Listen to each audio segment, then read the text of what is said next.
You don't have to necessarily have done anything wrong for things to get completely out of control. It's a terrifying doctrine, but it's not a hopeless doctrine because it still says that there's a way forward, there's a pathway forward, and the pathway forward is to adopt a mode of being that has some nobility so that you can tolerate yourself and perhaps even have some respect for yourself as someone who's capable of standing up in the face of that terrible vulnerability and suffering.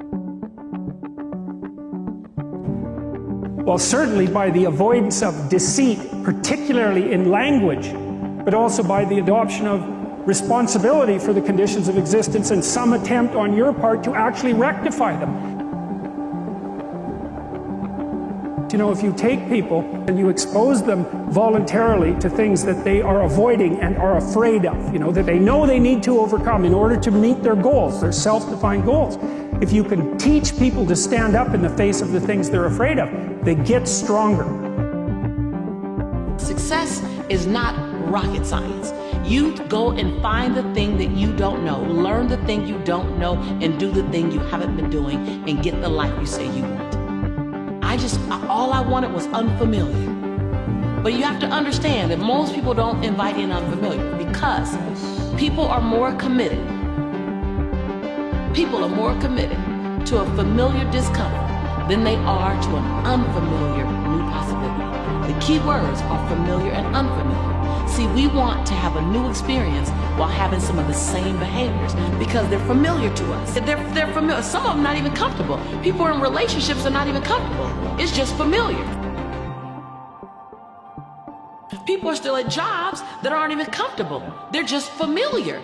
So that's the crazy, is that we are more committed to a familiar discomfort than we are to an unfamiliar new possibility because of the familiarity, not even the comfort.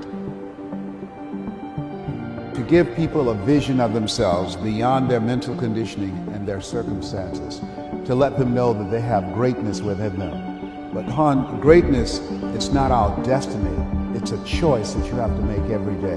You have to put yourself in a state of perpetual discomfort in order to manifest your greatness. You've got to reach outside of your comfort zone. So every day I look forward to the opportunity to inspire people to reach higher, to understand and know that what they've done is only a tip of the iceberg of what's possible.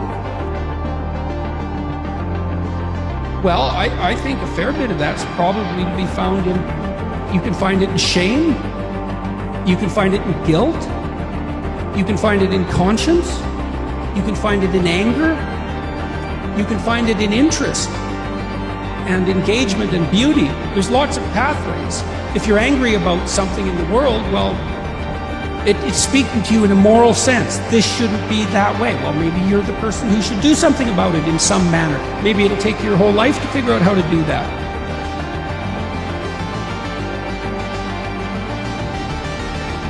Negative emotions can be a pathway to transformation.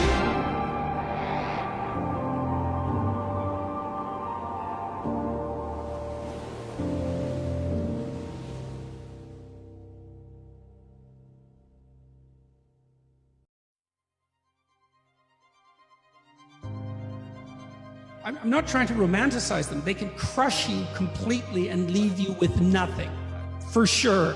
And they can go badly astray. But shame, that's a good one. What am I ashamed of? Well, can you fix any of that? Because you might ask yourself, let's say you're so ashamed and so crushed that you're nihilistic and you can't see any hope for life. You're just done. You might think, well, what if I was less ashamed? I'm going to work on these things that I'm ashamed of and just see, like, does my life improve enough so that I'm not so bitter about it now, or I'm not so hopeless about it now? And my experience has generally been that that works. It works. There are winners, there are losers, and there are people who have not discovered how to win. All they need is some help and assistance, just a little support. All they need is some insight or a different strategy, a plan of action to make some adjustments that will open up the key to a whole new future for them, that will give them access to the unlimited power that they have within themselves.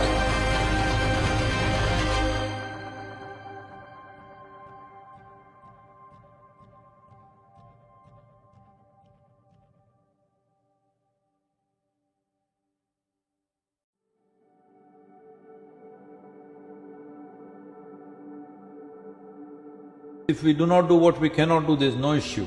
If we do not do what we can do, we are a disaster. So, I'm saying, at least are you as joyful as you were when you were 5 years of age? At 35, 40, if you are not as joyful and as exuberant as a 5-year-old boy or girl that you were, obviously you're a disaster because you're not even square one. That was square one of your life when